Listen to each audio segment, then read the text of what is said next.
Here are 15 things I wish I'd known when I first started my sewing journey.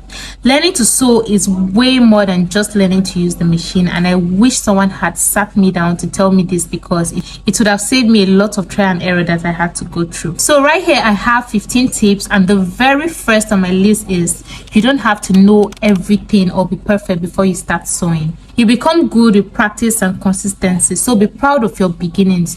We are all a work in progress. So start with the little knowledge you have and learn and grow as you go. The second thing on my list is it's okay to make mistakes. I really wish someone had told me this earlier, that mistakes are part of the learning process. That's the way to learn and improve on yourself, so it's okay to make mistakes. To be honest, sometimes it gets so bad that we begin to doubt our calling and we're like, am I actually meant to do this? I get that feeling sometimes. And to make it worse, when you go online and you see how everyone is posting really nice words and you begin to feel terrible again. To tell you the truth, they don't always get it right at first. There is always mistakes. You just learn the ability to sort of laugh it out and move on, undo your stitches and redo everything. It's part of it. You don't have to give it that much thought. Your sewing is going to improve a lot more when you accept the fact that mistakes are part of the learning process. Mistakes are part of sewing. Never stop learning. Take criticism. Listen more. Never stop upgrading your skills to stay relevant in this industry. Fashion is wide and we have new styles all the time, so invest in your upgrade.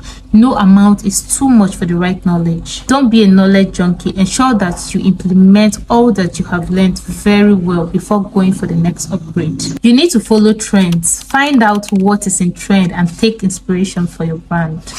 So at some point, kimono jackets were in trend. All you had to do was to take the regular kimono and amplify the design to create your own unique style. So while it's important to follow trend, you should note that not all trend fits your brand. Always think of the best ways to apply trends to your brand and how the trends will affect your brand positioning positively. With that being said, that takes us to number 5, which is be creative and be innovative. That is your ability to conceive an idea, develop it, and put it out. You can create a style that is unique to you. Everybody has creativity. Everybody has creativity embedded in them. Don't discard that design or idea that you have. Know that 100 people may have that similar idea, but execution is what makes the difference. You need to be confident with your designs. At times, you feel like the design you have is not beautiful enough to post out there until you see the top designers you admire sews it first. And then you realize that you're just holding yourself back for nothing. And then you join the trend like every other person. So how will you stand out if you continue to follow other designers blindly? You need to be creative and innovative and confident with your work. Create a sewing community. Make friends with other like-minded fashion designers. Ask for help to analyze styles that you don't understand, because you cannot do this alone. It is important to your growth to be part of a fashion community as a fashion designer. There are several sewing communities on Instagram, TikTok, YouTube, on WhatsApp, as well as Telegram that you can join, especially if you're just starting off. As a beginner, you need to be around people that share the same values as you so that you can exchange ideas, share new tips and sewing tutorials that you like, and find helpful with each other. You need to follow sewists across your social media platforms that will share tips and tricks and hacks that will help you get better at sewing. I am one of those great ones you should follow. You can join my sewing community on WhatsApp and Facebook. I'm going to leave the link to join in the description box, so do well to check it out. It's totally free. Okay?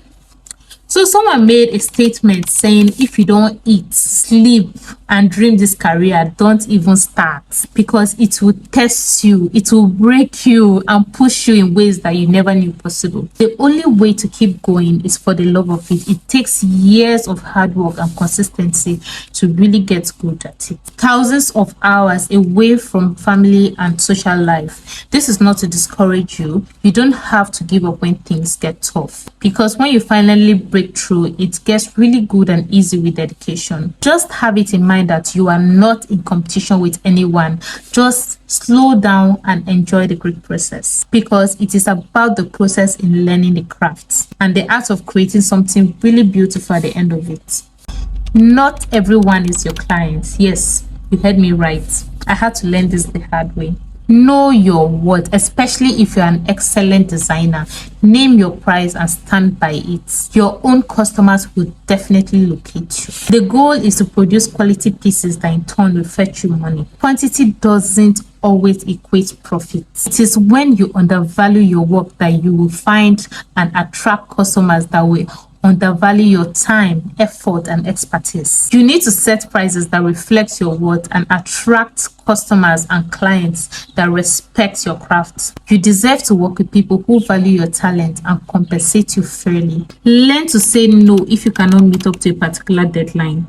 You need to prioritize your physical and mental health. Let me tell you, some money will drain you, and you might end up regretting why you even collected the work in the first place. So I'm here to beg you, please don't ever trade your peace of mind for money. Also, learn to say no when you're giving styles that you know you cannot cut, so that you avoid what I ordered versus what I got. If you know that you cannot cut a particular style, please be honest with your clients. They will respect your honesty more than if you disappoint them in the end. The 10th tip says, take a break. You know all those late night walks when you are just so exhausted and tired. You keep getting everything wrong. You do everything to fix it, but yet it turns to a disaster. Nothing is working out. If you are going through this, all you have to do is just take a break. Fold that material and place it aside. Go and sleep. Come back the next day after you have rested. Your brain is fresh. You are thinking straight. Everything, you are agile. You will just realize that there was actually no problem in the first place. You just needed that rest at that particular time. Okay? So if you find yourself in this kind of situation, all you have to do is take a break. Go and sleep. Go and rest. You need it. Then come back the next day and continue your work. The next tip on my list is particularly for beginners, especially if you're learning how to sew. My advice to you is that you should try to learn how to sew on different body types and different body sizes. I really wish someone had told me this earlier. I started learning how to sew using myself and my body type, and along the way I had challenges sewing for bigger sizes than mine. I had to relearn that all over.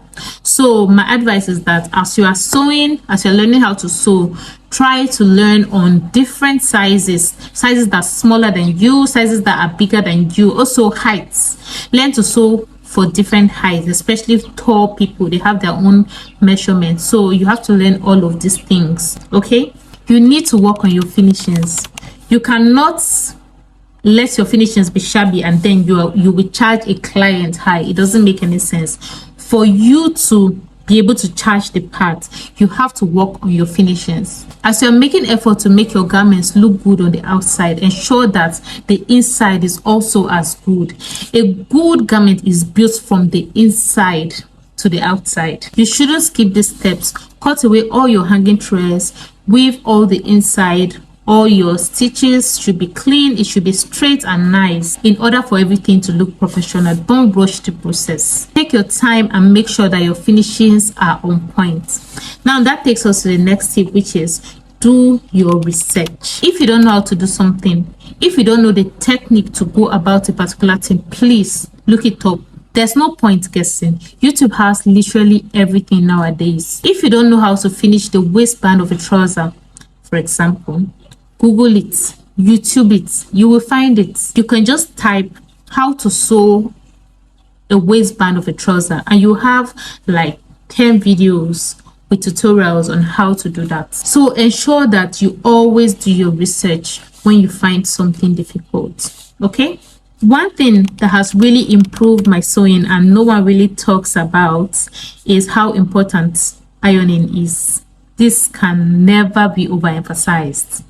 The number one way you can make your outfit look instantly better is by ironing. You have to press your seams at every point. You don't have to wait till you're done sewing the entire outfit before you iron or press your seams. By the time you iron at every step, when you are done, your clothes, your outfit is going to look 100% better and more professional. Even if you're not so good at sewing yet, by the time you press your seams nicely, trust me, it's going to cover up for your lack of sewing skills, and you are going to be amazed by the results. The very last thing on my list is do not cut corners. I know a lot of you are guilty of this particular one. I know how it can be sometimes when you are in haste to finish up work and you are tempted to not iron your clothes regularly at every point as you should.